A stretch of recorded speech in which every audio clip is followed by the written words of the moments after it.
I first wanted to be a farmer, and then one day I was helping with combining some oats, and I had to catch the oats in a sack and sew it shut and throw it down to the ground, and it was hot, and the oats made sticky and hot, and I decided right then that I wanted to do something that was wasn't quite as hard work. That's how I decided to be a doctor.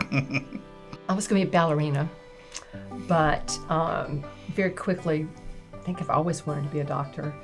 I spent a lot of time with my grandfather. He died when I was 6, but he was very important to me. And I remember he said to me, remember, patients always know the diagnosis. You just have to ask the right questions and separate the wheat from the chaff. We spent a lot of our time growing up as a family with patients. And so I remember, we'd go play with the kids, but we might be able to carry the black bag into the patient's room and seeing our parents do that. I mean, it was ingrained. Grandfather started his practice in 1915. My mother and father joined him around 1950. Then I joined them in 1976. Then my son had joined me about 14 years ago. So it's 4 generations in the same spot. When my grandfather started to practice, there was no access across the river, and in order to see patients, he would have to walk the railroad trestle, and it had one board down the middle of across the trestle. Our grandfather practiced here, but the county across had no physician, and so he didn't let barriers keep him from that. He went to meet the people where they needed to be met. For me, that has always been the symbol of you go where you're needed to be. When I started back in 1976, there still weren't any doctors between Newberry and Columbia. There were some in Irma, I think, at the time, but we were only physicians between here and there, and all those patients that were in the area usually came here, all from Chapin, all from Newberry and Winsboro. So it just was a kind of a continuation of what had been going on for years.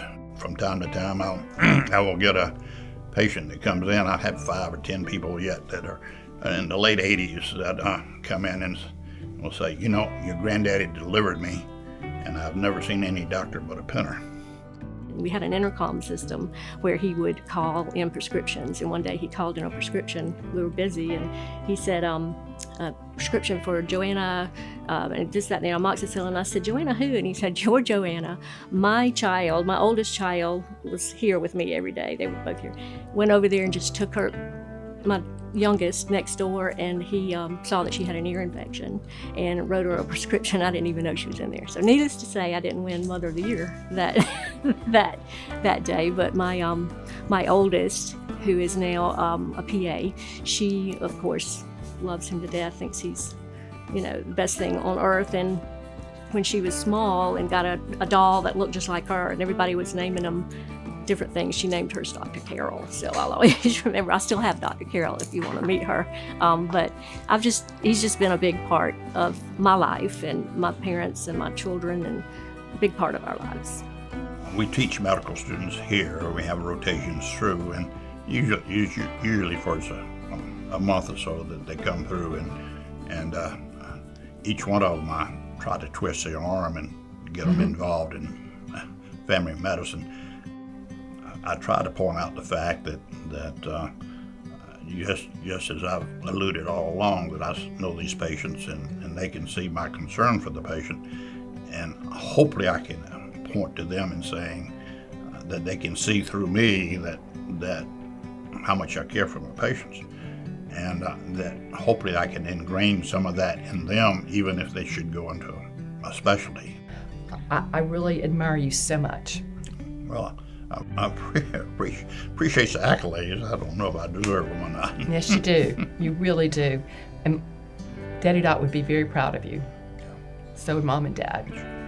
I wish I was smart as she is. She has probably a little more empathy from patients than I do, or I have done, because I'm pretty hard-nosed when I see patients.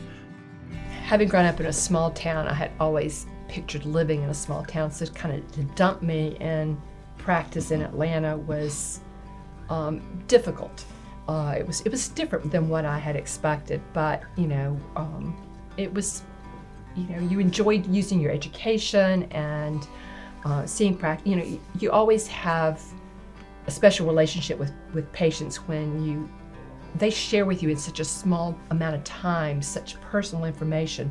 So you still have that reward of being part of their lives.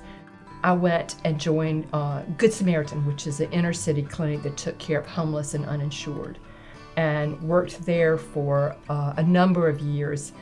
And at the same time I was working there, my daughter was a first-year student at Emory.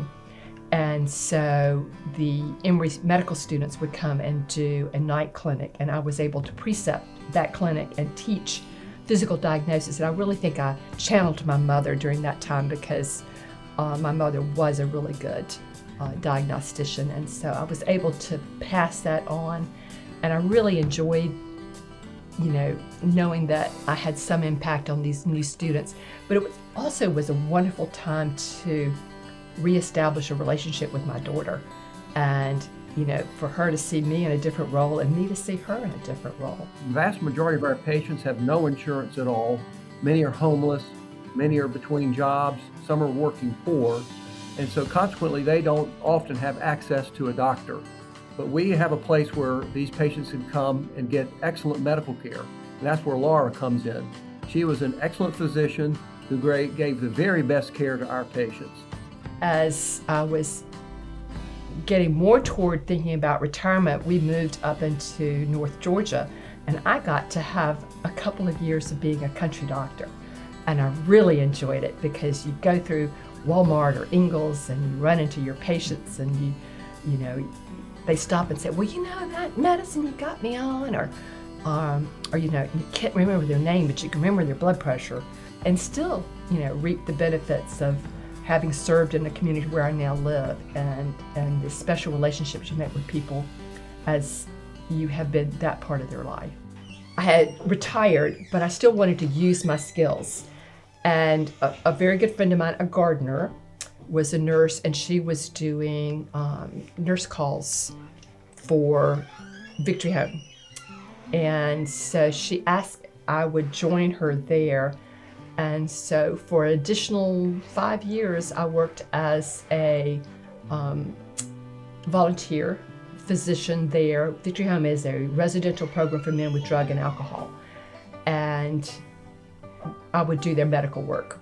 We would work with hypertension, diabetes, some mental health issues, orthopedic issues, just the run-of-the-mill things that you'd see in a primary practice, but kept them from having to visit an emergency room for just minor things. Victory Home's been here for 65 years. Victory Home is this community.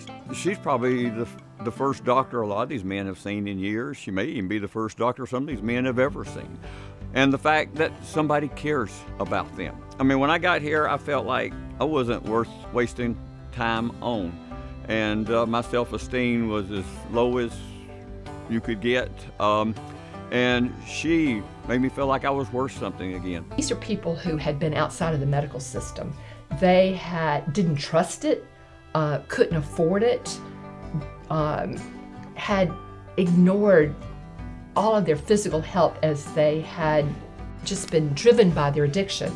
To see these men struggle to overcome that, to reclaim their lives as brothers and fathers and sons, but also to take ownership of their health and to be a partner in that, it was a very worthwhile experience. It was a major impact on them, but also on me. Seeing them accomplish this, seeing the hand of God working in their lives was something that I will always carry with me and treasure.